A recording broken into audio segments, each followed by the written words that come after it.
Efectivamente, como ya me presentaron, mi nombre es Ariana Bernales y el día de hoy les traigo una súper exponencia. De hecho, se llama Personalizando el éxito, cómo adaptar portafolios de inversión a cada perfil de riesgo. Básicamente lo he subdividido en dos partes. Personalizando el éxito, a ver, según mi experiencia, ¿a qué llamo éxito? De hecho, ser exitoso, cada persona tiene distintas definiciones, pero para mí es ser feliz, estar contento en lo que, en lo que haces, ¿no? ¿Y qué es lo que yo hago? Invierto. Entonces, para mí éxito es poder disfrutar, generar rentabilidades, porque claramente ese va a ser el fin de poder invertir, ¿no es cierto? Y la segunda parte, cómo adaptar portafolios de inversión a cada perfil de riesgo. Cada persona tiene distinto perfil de riesgo. Va a depender mucho del porcentaje de tus ingresos que quieras destinarlo, va a depender mucho de las personas que estén dependientes a ti, etcétera. En general va a depender de muchas cosas, pero también una de las partes muy importantes es la edad. Por ejemplo, en mi caso yo empecé a invertir a los 18 años, se podría decir que estaba por acá.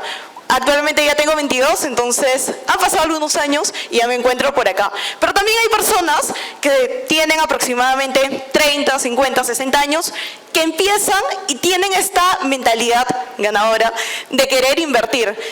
Es obvio que la edad no importa, es decir, no pasa nada de malo si empiezas a invertir desde que tienes 18 o desde que tienes 50 años. Claramente va a depender muchísimos factores, pero el que creo yo que es el más importante es la educación financiera.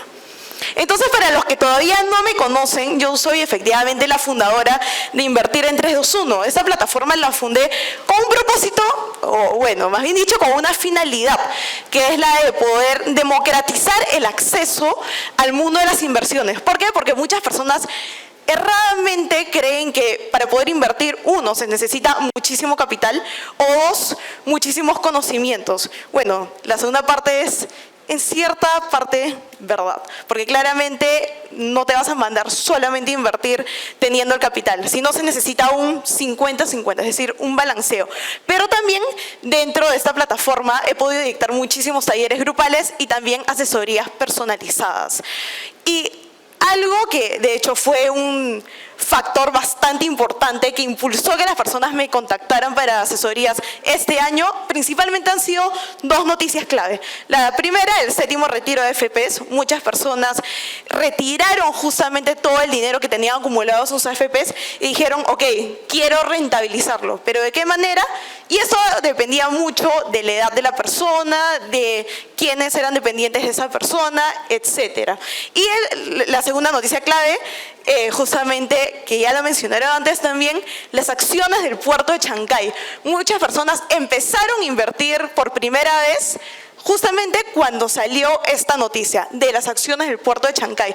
De hecho, me empezaron a llegar mensajes, y de seguro no solo a mí, sino también a muchísimas personas que están relacionadas a este mundo y sobre todo personas que están relacionadas a las sociedades agentes de bolsa. ¿Por qué? Porque muchas personas dijeron, ok, al menos le voy a meter 100 soles, 1000 soles a estas acciones. No estoy diciendo que ha sido la mejor inversión de estas personas, pero finalmente con el primer inicio, que justamente fue iniciar en la bolsa de valores, ya estaban haciendo algo bastante bien. ¿Y qué tienen en común estas 4 personas? Bueno, aparte que me contactaron para asesorías, sobre todo que tienen esta mentalidad de poder iniciar en la bolsa de valores. A ver, quiero hacer un sondeo rápido. ¿Cuántas personas actualmente están invirtiendo, sea en la bolsa de valores de Lima, sea en la de Nueva York, la asiática? Alcen la mano, por favor. Buenísimo, veo que bastantes, y de seguro que también saliendo de esta ponencia o en general de este evento, más personas se van a animar. Y bueno, esas personas sí tienen algo en común, pero también son muy distintas a la vez. Esas personas, bueno, pueden ver, incluso son de diferentes países. La mayoría sí son peruanos, pero por ejemplo, la señora de ahí era de República Dominicana. Entonces, todas esas personas querían empezar a invertir, pero no sabían cómo hacerlo. Que de hecho es bastante común en las personas que quieren empezar justamente en este mundo. Entonces, justamente el primer contacto que tenía hacia mí era, ok, Ariana, quiero empezar a invertir en la bolsa de valores, tengo el capital, tengo los conocimientos, pero ahora, ¿Qué hago? ¿Cómo defino mi portafolio? Que es una pregunta bastante válida y acá la vamos a resolver.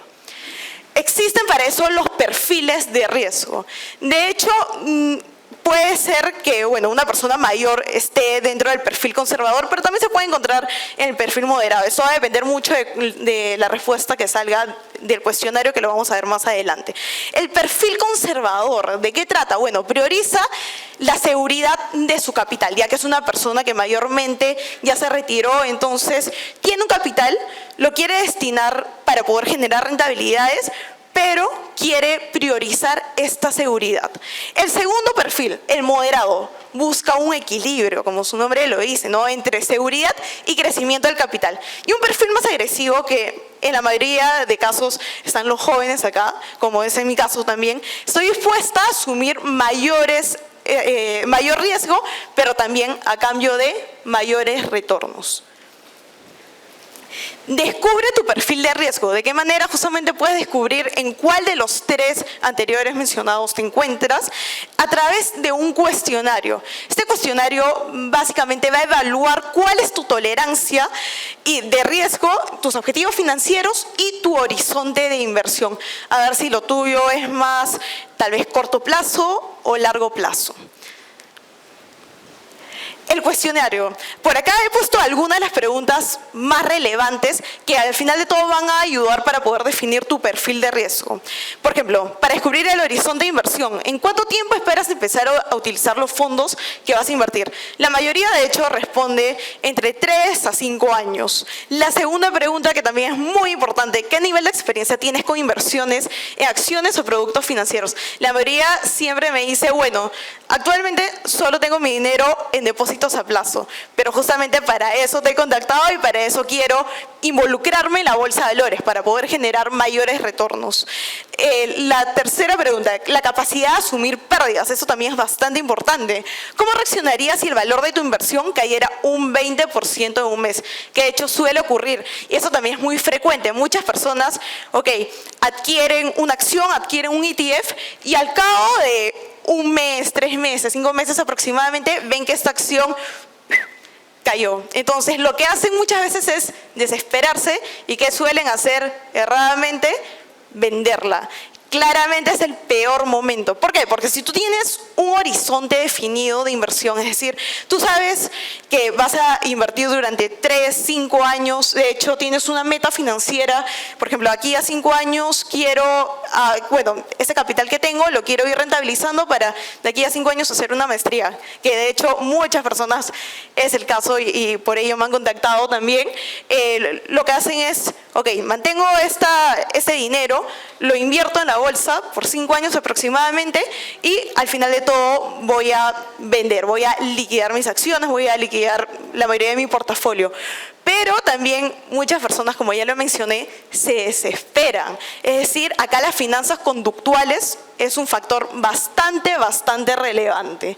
Otra pregunta es, ¿cuál es el principal objetivo al invertir? ¿Proteger el capital, obtener ingresos constantes, crecimiento moderado del capital o máximo crecimiento del capital asumiendo riesgos? Como es en mi caso y seguro que el de muchos también. Y por último, la última pregunta, ¿cómo describirías tu situación financiera actual?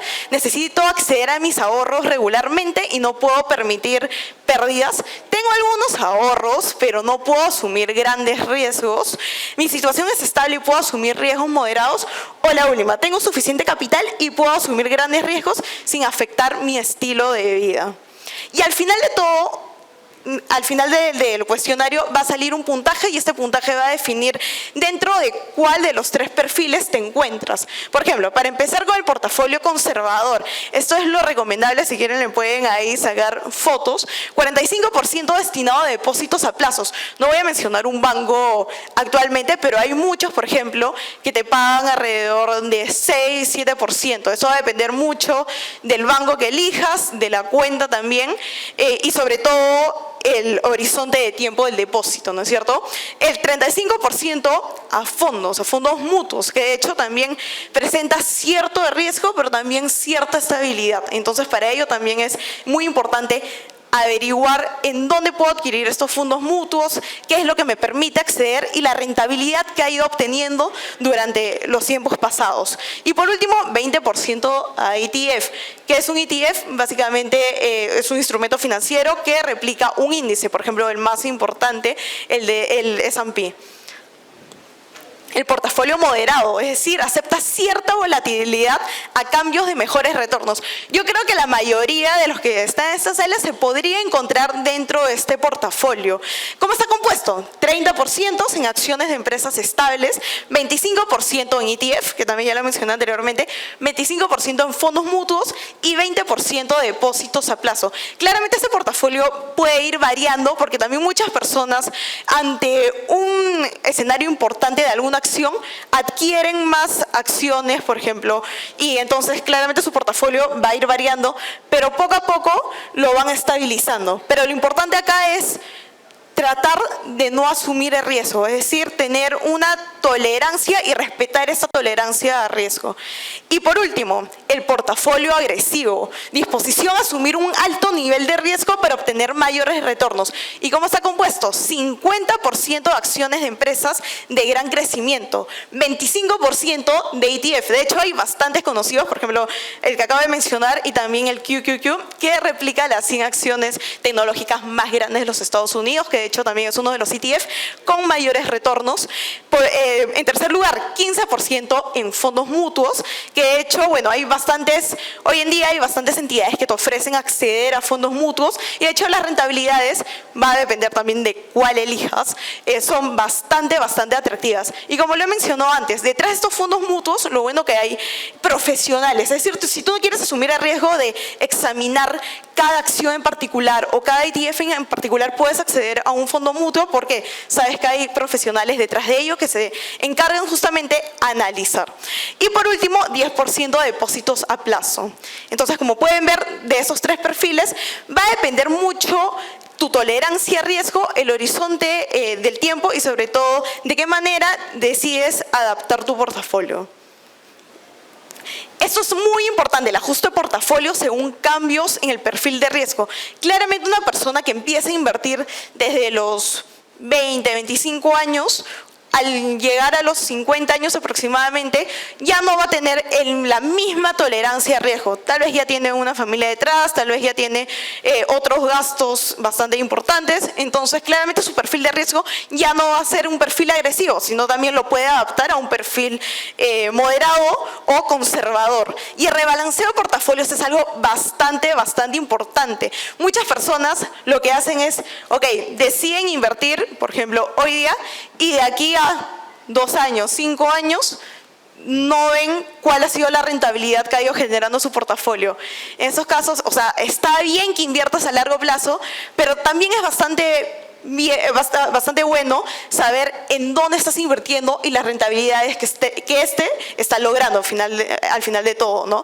Por ejemplo, lo que yo recomiendo es rebalancear cada 6 a 12 meses para asegurar justamente que la asignación de activos sigue alineada con el perfil de riesgo. Por ejemplo, muchas personas también, invierten una cierta cantidad en acciones, otra cantidad en ETF, depósito a plazo, pero como invierten periódicamente, al final de todo este porcentaje va a fluctuar bastante y al final su perfil de riesgo es otro, cuando en realidad su perfil de riesgo, por ejemplo, es moderado, pero finalmente se emocionan, adquieren bastantes acciones y termina siendo un perfil de riesgo agresivo. Las estrategias de ajuste de portafolio, por ejemplo, este caso fue bastante común con el caso de las acciones de Nvidia, que por ejemplo pueden ver que hace 5 años ha crecido más de 2000%.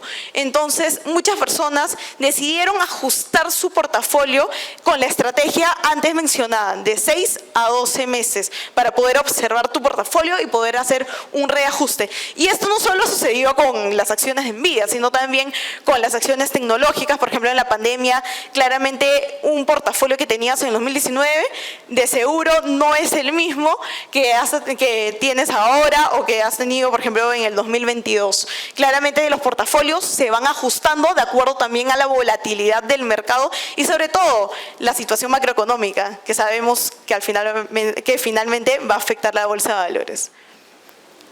Y por último, una gran frase que espero que todo el mundo la tenga en cuenta. Asegúrate de conocer bien tu perfil de riesgo y rebalancea tu portafolio cada cierto tiempo para ajustarlo a tus metas financieras. Y si, bueno, les gustó la ponencia y desean seguirme o contactarme para alguna asesoría o taller grupal que voy a dictar próximamente, pueden hacerlo a través de Invertir en 321 en las redes de Instagram, LinkedIn, y también tengo un blog, una página web de Invertir en 321, que de hecho tengo un equipo de 8 personas que escribimos semanalmente un artículo respecto a inversiones o finanzas. Muchísimas gracias.